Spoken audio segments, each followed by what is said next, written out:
Il y a peu de policiers qui ont témoigné de leur vécu, que ce soit en France ou en Belgique. On devait d'ailleurs aujourd'hui être deux. Le deuxième s'est désisté. C'est pour ça que je voudrais vous remercier d'être là. Est-ce que vous pourriez vous présenter? Ce sera très succinct.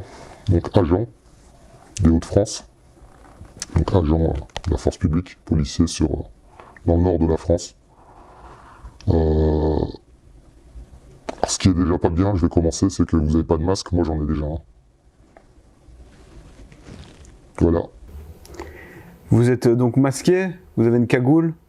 Tout à fait. Votre voix va sans doute être modifiée. Qu'est-ce que vous risquez à parler en tant qu'agent de la force publique, policier en France? Il faut savoir que dès lors qu'on est fonctionnaire de police, gendarme, militaire, il y a le droit de réserve qui s'applique. Donc voilà pourquoi j'interviens aujourd'hui de manière anonyme, pour éviter tout souci et toute représaille de la part de la hiérarchie, voire plus haut. Alors, en France, il y a eu les gilets jaunes, il y a maintenant le Covid, avant ça, il y a eu le terrorisme. C'est quoi être flic en France aujourd'hui? La pourriture. Je le dis, réellement. Être policier aujourd'hui, ça n'a plus rien à voir d'être policier et agent de police d'antan. On est en train de créer un nouveau monde et une nouvelle police, une milice. Est-ce qu'on peut toucher la question de l'intérêt normalement des forces de l'ordre, qui est de sauvegarder justement l'intérêt général et de ne pas être contre le peuple, alors qu'on a un peu l'impression maintenant que les policiers, depuis quand même longtemps, sont au service des intérêts particuliers et d'un gouvernement justement qui sert aussi des intérêts particuliers. Vous ressentez ça? Parfois oui. Parfois oui, dans le sens où il faut aussi savoir qu'on nous montre des fois ce qu'on veut voir dans les médias. Mais parfois aussi c'est réel ce qu'on montre. Donc effectivement. Comment vous vivez la période actuelle où on vous demande de verbaliser les gens qui sont dans la rue après 18h, parce que là, le couvre-feu vient d'être fixé à 18h, ce qui est quand même énorme, mais aussi les masques. Donc, expliquez un peu, je crois que là on peut en dire pas mal sur ce qu'on vous demande et comment ça se passe. Alors, il faut savoir que lorsqu'on rentre en école de police, on est formé. À la sortie, on nous dit qu'on est maître de notre verbalisation et la constatation des infractions. Aujourd'hui, c'est plus le cas. On nous dit de faire des choses qu'on n'a pas à faire. Donc c'est très fatigant, c'est très frustrant, c'est usant. Certains collègues ont même complètement changé parce que ça devient même carrément du lavage de cerveau de la part de la hiérarchie, qui eux-mêmes aussi subissent des pressions plus haut. Donc ça redescend et on en subit aussi les conséquences. Qu'est-ce qu'on vous demande de faire par exemple? Un exemple très concret et très récent, le réveillon du Nouvel An. Donc on nous demande de venir avec des chiffres. Voilà. Une centaine de verbalisations par agent, sur une nuit. Sachant que la nuit, c'était le service des équipes qui verbalisaient, missionnées à cette mission. C'était de 20h à 3h du matin à peu près. Donc de 20h à 3h du matin, 100 verbalisations par agent. Il n'y a que Robocop, je pense, qui pouvait faire ça. Certains l'ont fait, ils étaient peut-être sous Red Bull. Moi j'étais sous cristalline, donc je suis revenu avec 0 PV. Donc ils demandent des chiffres, ils demandent que les agents ramènent un certain nombre d'infractions. En Belgique, je ne sais pas si vous avez entendu parler, il y a eu vraiment des dérapages. Alors avant Noël, le soir de Noël, pendant Nouvel An, où il y a vraiment des policiers qui ont été très violents pour des situations vraiment justes. Il y avait 6 personnes à la place de 4. Ça s'est passé ici aussi? Ça s'est pas passé de la même manière, mais il y a eu des dérapages. Bon, après, à savoir que dans ce genre de manifestations, bon, il y a toujours des casseurs, hein, ça on va pas se leurrer, qui profitent un petit peu de la situation. Mais oui, bien sûr qu'il y a quand même eu une petite similitude. Quelles sont les réactions de vos collègues et surtout qu'est-ce qui se passe quand vous avez une vision différente de vos collègues? Alors est-ce qu'il y en a beaucoup qui ont une vision différente de vous et qu'est-ce qui se passe quand vous êtes en intervention par exemple avec des gens qui ne pensent pas comme vous? Alors, au niveau des collègues, il y en a énormément qui ont la même opinion que moi, mais ils n'osent pas s'exprimer, de peur des représailles, de peur de pression hiérarchique. Parce qu'on est sans cesse, dès lors qu'on prend notre service, il y a un petit débriefing des équipes, et il n'y a pas un seul débriefing maintenant depuis mars 2020, où la prise de service ne se fait pas sans pression. Donc j'ai perdu certains collègues qui étaient amis, parce qu'on n'a pas les mêmes opinions, certains on a les mêmes opinions mais refusent totalement d'aller contre certaines directives qui sont inhumaines ou incompréhensibles vis-à-vis des usagers. C'est à peu près pareil. Certaines personnes ont été lobotomisées avec tout ce qu'on entend dans les médias. Et d'autres, s'expriment assez ouvertement. Donc, en général, avec ces gens-là, moi, je m'entends super bien. Est-ce que vous n'avez pas l'impression que le gouvernement tente d'une certaine manière de monter le peuple contre la police, puisqu'en fin de compte, la police, elle sert de... C'est une soupape entre les gens et le gouvernement, et qu'ils se font un peu instrumentaliser là-dedans, les forces de l'ordre? En quelque sorte, oui. En quelque sorte, oui. Bon. Il y en a qui s'en rendent compte, les policiers se rendent compte de ça? Bien sûr, certains, oui. Moi, en l'occurrence, le premier. Qu'est-ce qui se passe quand on vous demande de donner des ordres qui sont contraires à votre éthique, à votre morale? J'imagine en manifestation, quand on vous demande d'arrêter des gens ou de donner des amendes, et que vous dites « mais ça pourrait être mon frère, ma femme », et que ça contredit vos valeurs. Est-ce que c'est aussi ça qui est fort important dans le fait que vous voulez décrocher? Complètement. Complètement. Ça et plein d'autres choses. Des directives qui n'ont rien à voir avec la fonction de police. Police, gendarmerie, militaire, il faut savoir qu'il y a quand même une déontologie du comportement avec le citoyen. On est là avant tout pour protéger, pour servir, et non pas là pour aller arracher l'argent des poches des gens en leur verbalisant pour des mesures restrictives, incompréhensibles et totalement bêtes. Tout simplement. Vous avez l'impression qu'on rentre dans un état de dictature sanitaire? Nous sommes dans une dictature sanitaire. Ce n'est pas un ressenti, nous sommes en plein dedans. Et ce n'est pas fini, c'est que le commencement. Et vous êtes rendu compte de ça à partir de quand? Bon, disons que ça commence au mois de mars en France, en Belgique. À partir de quand vous dites là, on commence vraiment à nous donner des ordres? Et expliquez aussi, quand vous dites ils viennent d'en haut, est-ce que vous avez entendu en quoi il y a cette pression qui se répercute sur vos chefs aussi? Pour commencer déjà, ça a débuté déjà avec l'histoire des Gilets jaunes, donc bien avant quelques mois avant le Covid. Et pour répondre à la seconde, c'est que il y a des notes de service qui émanent des ministères. Donc parfois, il y a des fuites, on tombe dessus. Parfois, on nous les dit sans nous dire que ça vient de là-haut. Bon, après, je ne suis pas con et dupe pour certains de mes chefs. Je sais très bien que ça ne vient pas d'eux. Je sais que ça vient de beaucoup plus haut. Donc je n'ai pas besoin de leur dire si ça vient d'eux ou de plus haut. Je le sais pertinemment, moi comme d'autres collègues. Pour moi, je le dis toujours. Certains collègues se taisent. Et c'est ce qui fait justement le gros souci entre nous, entre collègues. Il y a eu pas mal de suicides de policiers, notamment pendant les Gilets jaunes. On parlait d'un suicide au moins par semaine, qui, selon moi, est sans doute dû justement à cette contradiction, cette dissonance entre le policier avec son uniforme et quand il l'enlève, il redevient citoyen et qu'il y a une trop forte différence entre les deux. Est-ce que, selon vous, est-ce qu'il y a eu des suicides chez des collègues proches de vous? Est-ce que ces suicides se passent chez des flics de base, disons, ou bien aussi dans la hiérarchie et chez les gens qui décident? Très pertinente cette question. Alors il faut savoir que souvent, lorsque ça arrive, c'est des personnes déjà qui sont dans leur vie privée un peu affaiblies. Comme vous dites, dès lors qu'ils remettent leur uniforme, avec les directives qu'on a, certains ne tiennent pas. Donc Ils n'arrivent plus à faire la part des choses entre leur vie privée et leur vie professionnelle. Pression de la vie privée, pression de la vie professionnelle. Ça clash. Maintenant, au niveau des... Ça, on va dire que c'est les policiers de base.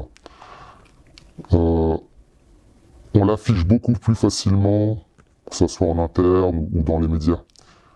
Les officiers supérieurs, ça reste principalement en interne.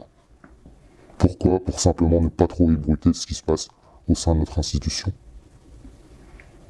Un policier doit rester fort à la base. Il peut pas craquer, hein, il peut surtout pas montrer qu'il craque. On est d'accord. Il y a aussi il y a quand même des policiers, on avait des images, notamment pendant la période des gilets jaunes, il y en a beaucoup, il y en a certains qui font du zèle, et qui font le contraire, qui font beaucoup plus que ce qu'on leur demande en termes de violence. On a ces images je crois que c'était un McDo où ils frappaient vraiment fort. Qu'est-ce que ça vous fait quand vous voyez ça et aussi qu'à un moment donné, on assimile tous les flics à ça, quoi. On se dit... et qu'est-ce que ça vous fait aussi quand vous voyez des policiers en intervention ou à d'autres moments que vous apprenez qu'ils ont fait ça? Ça doit aussi être violent. Alors moi, quand je vois ça, c'est clair que je suis contre, hein, totalement. Hein, comme je le disais tout à l'heure, voilà, police, gendarmerie, militaire. On est là en premier lieu pour protéger les gens, protéger la population, et non pas agir de cette façon. Moi, quand je vois ça, je souhaite simplement de tomber sur ce collègue-là et de lui faire peut-être pire. Donc, ouais, donc ce qu'on voit donne lieu quand même à des tensions énormes dans les équipes. Totalement. Est-ce que souvent ces policiers qui font de l'excès de zèle, hein, c'est encore un euphémisme de dire ça, est-ce que on n'entend pas souvent qu'ils sont punis au fait? On dirait presque qu'on encourage et je reviens sur le fait de monter la population contre la police contre la population.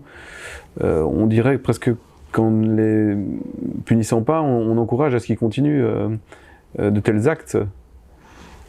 Ça va peut-être être choquant, la réponse à votre question. Souvent, la punition qu'on leur inflige, c'est simplement une mutation de service ou une mutation de vigueur. C'est la simple punition qu'on leur inflige, tout simplement.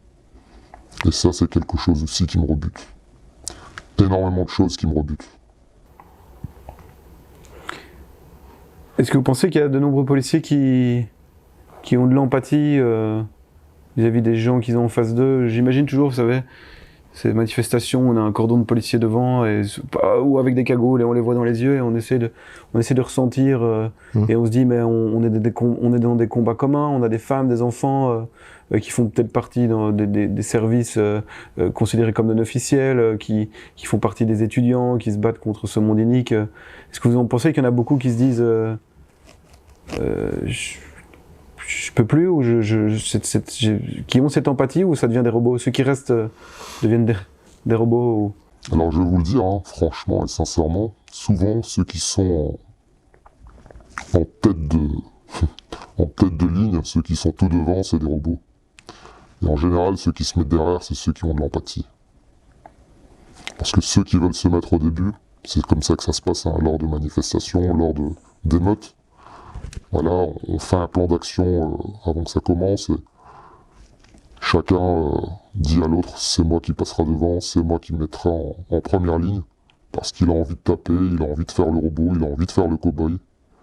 Voilà, il a envie de blesser gratuitement, il a peut-être des frustrations, je sais pas, il a peut-être pas, excusez-moi du terme, il a peut-être pas couché avec sa femme la veille, donc il est frustré, il veut taper sur des personnes en face de lui qui n'ont pas demandé à se faire frapper. Simplement des gens qui veulent s'exprimer, tout simplement.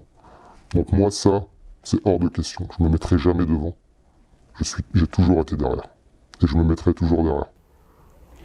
C'est très important ce que vous dites là, parce que ça veut dire qu'il y a des gens qui utilisent le pouvoir qu'ils ont comme policiers pour, on le savait, hein, mais pour gérer certaines frustrations qu'ils ont. Mais ce qui est fou, c'est que la hiérarchie les laisse faire. Donc ils les utilisent aussi, ils ont besoin de ces flics qui tabassent. Ils en ont besoin, mais eux-mêmes aussi sont un peu comme ça. Eux aussi sont frustrés. Comme ils ne peuvent pas le faire parce que tout simplement c'est pas des hommes de terrain, donc ils prennent le plaisir à voir les autres le faire. Tout simplement. Ouais, donc ceux de dessus aussi font partie du problème. Pas tous, mais il y en a. Quelles sont en gros les directives de vos supérieurs en matière de respect des mesures Covid? Aucune tolérance pour le masque. Aucune tolérance. Aucune tolérance pour le masque. Tout ce qui est rue piétonne, rue commerçante, pareil. On est même invité à demander à garder des distanciations. Alors ça, c'est quasi impossible et infaisable. Plein de directives qui nous tombent comme ça, qui n'ont ni queue ni tête. Donc, certains collègues acquiescent. Moi, je suis toujours là à lever le doigt en expliquant que c'est pas possible. C'est impossible. Allez-y, par exemple, dans une rue piétonne, que ce soit, je sais pas, toute grande ville, énormément de monde, comment voulez-vous rentrer au milieu des gens en leur disant « Monsieur, madame, gardez 1 mètre entre vous ». C'est quasi impossible. On va vous piétiner, même. C'est pas possible. Et donc des gens qui ont le masque sous le nez, vous pouvez les verbaliser, quoi. On vous invite à les verbaliser. Exactement. Et il y a certains de vos collègues qui le font. Certains collègues le font. Ce qui est aussi, c'est qu'il y a une marge énorme qui est laissée à l'arbitraire. Parce qu'on voit très bien, moi en Belgique, j'ai croisé des policiers qui m'ont dit maintenant on remet le masque, mais j'ai entendu que d'autres qui avaient le masque sous le nez ont eu 250 € d'amende. Exactement. Et donc cet arbitraire laisse vraiment place à quelque chose de justement un peu totalitaire comme ça, où... On revient toujours à l'empathie, hein. Celui qui ne verbalise pas, moi je suis plus tendance à inviter les gens à le mettre, quand bien même je suis contre le masque. Voilà pourquoi je ne verbalise pas, tout simplement. Maintenant, les personnes qui veulent verbaliser, déjà à la base, c'est des gens qui aiment verbaliser pour rien. Là, on leur donne pratiquement, entre guillemets, les pleins pouvoirs pour verbaliser plus facilement. Donc voilà, ils se frottent les mains. Hein. Leur frustration... c'est un peu pervers. Complètement. Peut-être même qu'ils verbalisent en ayant une érection. Ouais, c'est incroyable. Est-ce que les policiers eux-mêmes mettent le masque quand ils sont entre collègues? Ouais. Même en J'ai véhicule. entendu que dans certains commissariats, il y en a plein qui n'avaient pas le masque. En France, ils le mettent. Ils le mettent? En France, ils Vous le mettent. pensez qu'eux-mêmes respectent les mesures qu'ils font respecter à d'autres? Parce que ça serait le comble de la perversité aussi. Complètement. C'est de... Certains ne le font pas. Certains ne le font pas. Certains supérieurs ne le font pas. Moi, je ne suis pas un supérieur, je ne le fais pas. Mais on ne peut pas me verbaliser. Tout ce qu'on peut faire, c'est élever la voix et, voilà, m'admonester, et ça me fait rire. Et sans le masque, on ne peut pas me voir que j'ai un beau sourire. Voilà pourquoi je ne l'ai pas. Ça va peut-être un peu fort ce que j'ai demandé, est-ce que vous n'avez pas l'impression que la police actuellement est vraiment le bras droit pour aider le gouvernement à mettre en place un système totalitaire où on perd toutes nos libertés J'ai bien envie de dire oui. Et d'un autre côté, vous êtes justement du côté des citoyens, et peut-être que vous vous dites qu'il faudrait changer beaucoup de choses, qu'il devrait y avoir une souveraineté populaire qui devrait reprendre sa place. Ouais, Alors, avec ce qu'on vit actuellement, j'ai invité énormément de collègues, que ce soit ici dans le Nord ou dans d'autres régions, hein, parce que j'ai des amis un petit peu partout en France. Je les ai invités à voir un film qui date de quelques années, qui se nomme V pour Vendetta. Alors, je ne sais pas si vous connaissez ce film. Et alors, est-ce que le scénariste avait un don médium? Parce que ce film reprend exactement ce qu'on est en train de vivre aujourd'hui. réexpliquez un peu, pas tout le film, mais l'idée principale que vous voulez faire passer à vos collègues en leur disant de voir ce film. Il faut se soulever. Voilà, le soulèvement, tout simplement. C'est intéressant d'entendre Mais ça. proprement. Un soulèvement propre. Intelligent. Avec diplomatie. Mais s'il le faut, Avec violence. violence, non. Mais s'il le faut, avec force. Voilà, tout simplement. On essaye de nous faire passer des choses avec force. Donc nous, voilà, faut être diplomate. Et si on ne veut pas nous écouter, faut qu'on se fasse aussi entendre avec force. Sans casse, on peut utiliser la force sans causer de dommages collatéraux.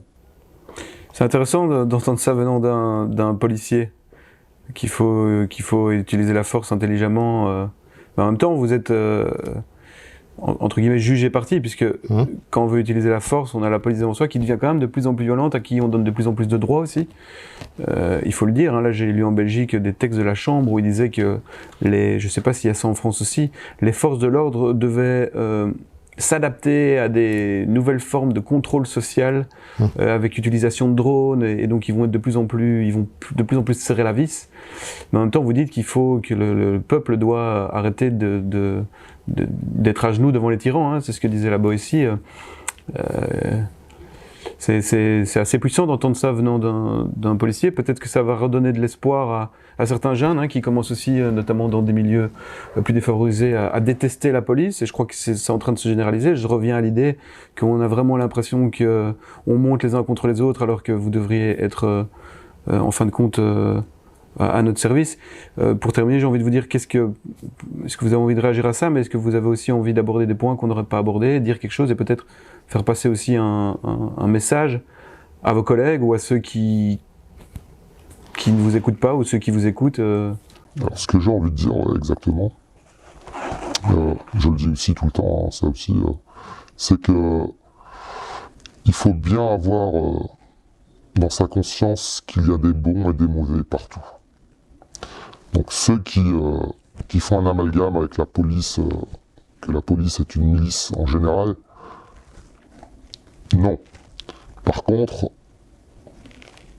je vais peut-être grossir un peu, on va dire 70% dans la police, gendarmerie, voilà, ont été, je sais pas si je peux dire ça, ça va être un mot un peu fort, lobotomisés pour aller justement dans le sens des gouvernements, dans leur prise de décision afin de créer un nouvel ordre. Et à ces gens-là, moi je leur dis, c'est imagé, hein, c'est une métaphore, nous, peuple, agents de police, lorsqu'on est en civil, on fait partie du peuple, d'accord? On est dirigé, comme je le dis aussi souvent, ça fait rire plus d'un, par une table illuminée.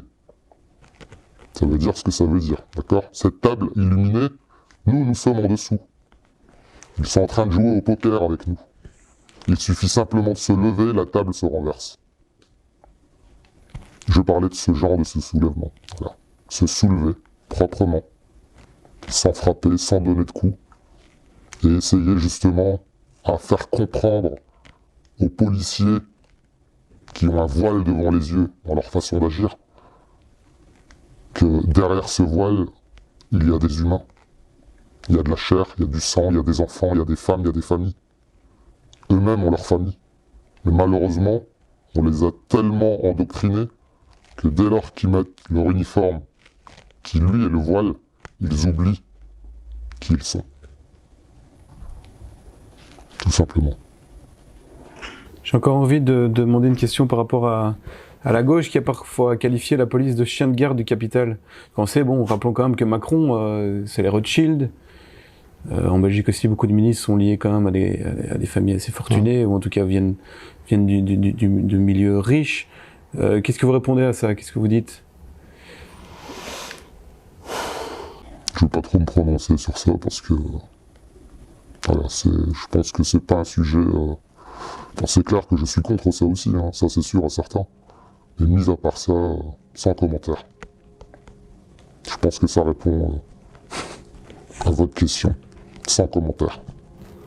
Merci.